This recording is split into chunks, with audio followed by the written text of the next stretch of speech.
मीनाक्षी यादव, बिहार राज्य आशा कार्यकर्ता संघ गोप गुट एक्ट 2 की राज्य अध्यक्ष। बहनों, मैंने एक मैसेज 3-4 दिन पहले डाला था और सभी जगह से जानकारी ली थी कि कहाँ कहाँ पेमेंट हुआ है। तो लगभग जो जानकारी आई है पूरे जिले से, लगभग कह लीजिए कि 1/3 यानी 4 भाग में आप आधा नहीं कह सकते, आधा से कुछ कम राज्य भर के पीएससी में पेमेंट का हुआ है। बहुत सारे जगह से आया कि हमारे यहाँ मार्च तक का पेमेंट हो गया है। मार्च तक का आया है। 3-4 हिस्से में से एक हिस्सा ये सूचना मिली है कि मार्च तक का पेमेंट हो गया है। कुछ जगह जनवरी तक का पेमेंट हुआ है, कुछ जगह 2-3 महीना का पेमेंट हुआ है, कुछ जगह 1-2 माह का पेमेंट हुआ है। तो इस तरह से पेमेंट होना चालू हो गया है, मगर कुछ जगह पेमेंट बिल्कुल नहीं हुआ है। कुछ जिले ऐसे हैं जहां एक भी पीएससी में पेमेंट नहीं हुआ है। तो इन सारी चीज़ों पे राज्य स्वास्थ्य समिति से बात हुई थी। राज्य स्वास्थ्य समिति, अब तो कल शनि और रविवार हो गया है, पहले ही उन लोगों ने कहा था कि गया में कोई ट्रेनिंग है, सारे उनके अधिकारी पदाधिकारी बाहर रहेंगे। मैं भी चेन्नई में थी पार्टी मीटिंग के कारण। तो उन लोगों ने जो समय बोला है कि 8 या 9 तारीख को समय का निर्धारण करेंगे, तो लास्ट एक वार्ता हम लोग कर लेते हैं। जिस दिन 8 को हो या 9 को हो, एक वार्ता हम लोग कर लेते हैं। वो कह रहे थे 10 से 15 जून तक पेमेंट हो जाने का, जो राज्य स्वास्थ्य समिति से बात कर रहे थे। मगर जो रिपोर्ट मिल रही है वो बहुत ही दयनीय है। इसलिए वो हम लोग बात करके और 9 के बाद हम लोग ऑनलाइन मीटिंग करके हम लोग फैसला लेंगे कि क्या किया जाए। और यदि अगर उस समय तक क्लियर पेमेंट नहीं करता है तो इसके खिलाफ तब सड़कों पे जम करके हम लोगों को उतरना होगा, हड़ताल जैसी कार्रवाई में जानी होगी। गर्मी बहुत है, इसलिए कई जगह से भूख हड़ताल का ऑप्शन आ रहा है। तो भूख हड़ताल तो नहीं, मगर हड़ताल जैसी कार्रवाई में हम लोग जाएंगे। ये हमने राज्य स्वास्थ्य समिति को कह भी दिया है कि आपका वादा पूरा नहीं हुआ। आप 25 मई तक कहे थे, फिर आप उसको बढ़ा करके 15 जून कर रहे हैं। तो 15 जून तक भी अगर आपका पेमेंट नहीं होता है तो निश्चित तौर पर अब हम लोग हड़ताल में जाने के अलावा कोई उपाय नहीं है। इसलिए वो होगा, जम करके आंदोलन होगा, कहीं कोई उसमें दो राय नहीं है। परेशानी जरूर आपको हो रही है। किसी को भी अगर 9 महीना 1 साल, अब लगभग 1 साल होने जा रहा है, और 1 साल में अगर 1 महीने का भी पेमेंट ढंग से ना हुआ हो तो क्या स्थिति होगी हम लोग समझ सकते हैं। इसलिए परेशानी तो हो रही है, मगर उससे भी ज़्यादा परेशानी जो मेरे पास फ़ोन आ रहे हैं कि हमारा पोर्टल बंद हो गया। ये जो आप लोगों की गड़बड़ी या तो अब किस वजह से है, आप लोगों का जो ध्यान नहीं देने का है कि पोर्टल में क्या उम्र चढ़ी है, सर्टिफिकेट में क्या उम्र चढ़ा है, क्योंकि चढ़ाने के समय मिस्टेक होता है।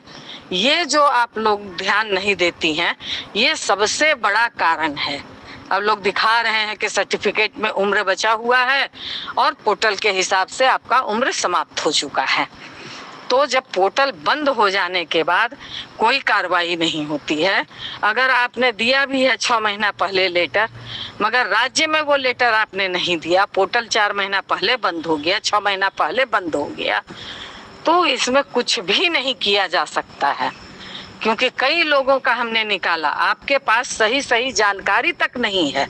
आप लोग कह देते हैं और उसके जब सर्टिफिकेट में मंगवाती हूँ और जब हम चेक राज्य स्वास्थ्य समिति में करवाते हैं तो पता चला कि आपका तो 1.5 साल पहले ही पोर्टल बंद हो, मतलब उम्र पूरा हो गया है। 1.5 साल से आप काम कर रही हैं, पैसा भी आपको मिल रहा है, वो बाय मिस्टेक रह गया है।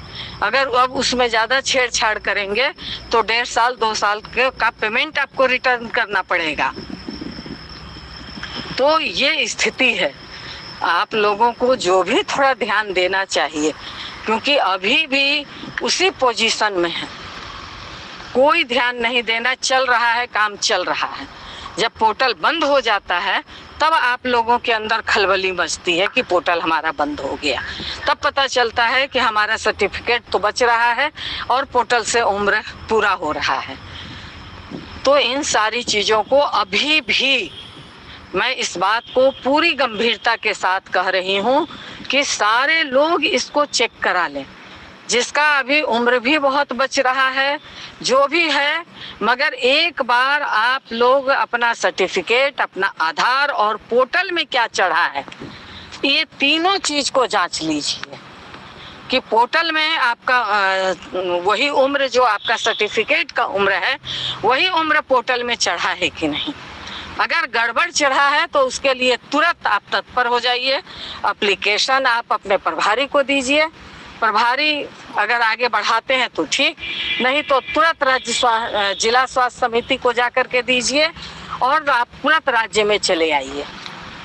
जाकर के राज्य स्वास्थ्य समिति में इसको ठीक कराने के लिए आप दीजिए।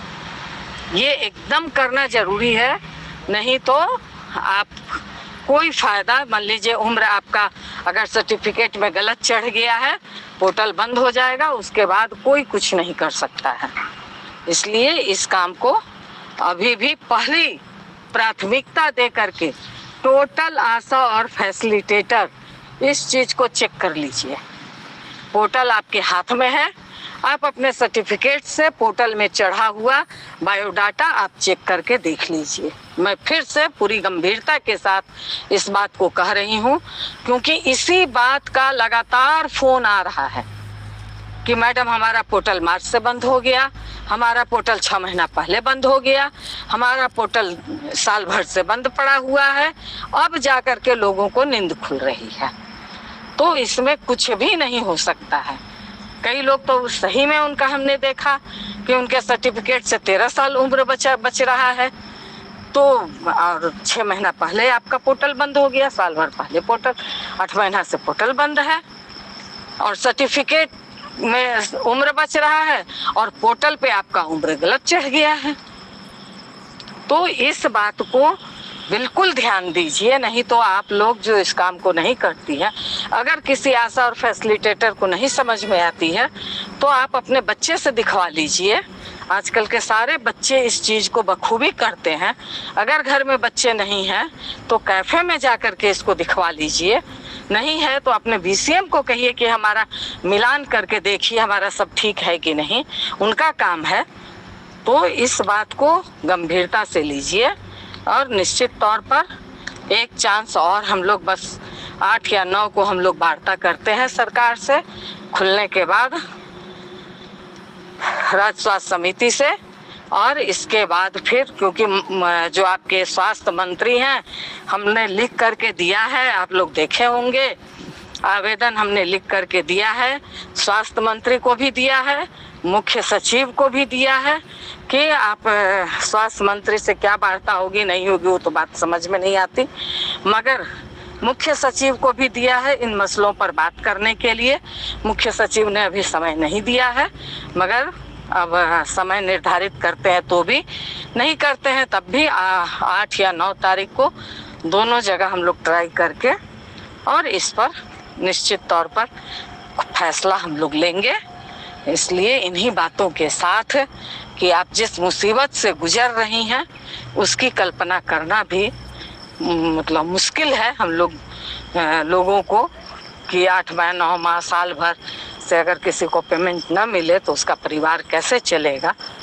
तो ठीक है, सरकार अगर नहीं सोच रही है, सरकार अगर नहीं भेज रही है, जबकि ये रिपोर्ट मिल रहा है कि पैसा नीचे जा चुका है और सफिशिएंट पैसा जा चुका है, उसके बावजूद कहाँ नीचे फंसा हुआ है वो हमारी जिम्मेवारी नहीं है कि नीचे पैसा कहाँ जाके फंसा हुआ है ये खोजना आशा और फैसिलिटेटर की जिम्मेवारी नहीं है। हमारे अकाउंट में पैसा आया कि नहीं आया ये देखना सरकार का काम है और सरकार को ये काम करना पड़ेगा। ये हमारा काम नहीं है कि हम जा कर के कहें, फलाने जा कर के कहें, ढिमाके जा कर के कहें, ये हमारा काम नहीं है। इसलिए सरकार को देखना ये काम है, सरकार देखे। और अगर सरकार नहीं देखती है, हमारे अकाउंट में पैसा नहीं आता है, तो आपका पीएससी में जाके पैसा है या डिस्ट्रिक्ट में जाके पैसा है, तो उससे हमको कोई मायने मतलब नहीं है। और एक बात क्लियर कह देना चाहते हैं कि इसके लिए कोई आशा और फैसिलिटेटर कमीशन नहीं देंगी, एकदम इसको तय कर लीजिए।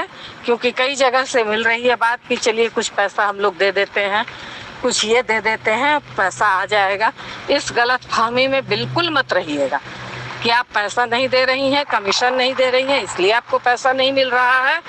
बिल्कुल इस गलत फहमी में मत रहिएगा, कोई कमीशन देने की ज़रूरत नहीं है। इसलिए ये पैसा आपके अकाउंट तक देना सरकार का काम है और सरकार को देना ही पड़ेगा।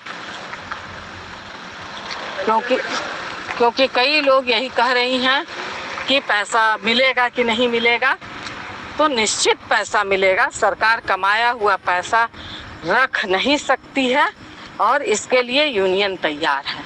इन्हीं बातों के साथ इस मैसेज को आप लोग नीचे तक पहुंचाइए। इनकलाब जिंदाबाद। धन्यवाद।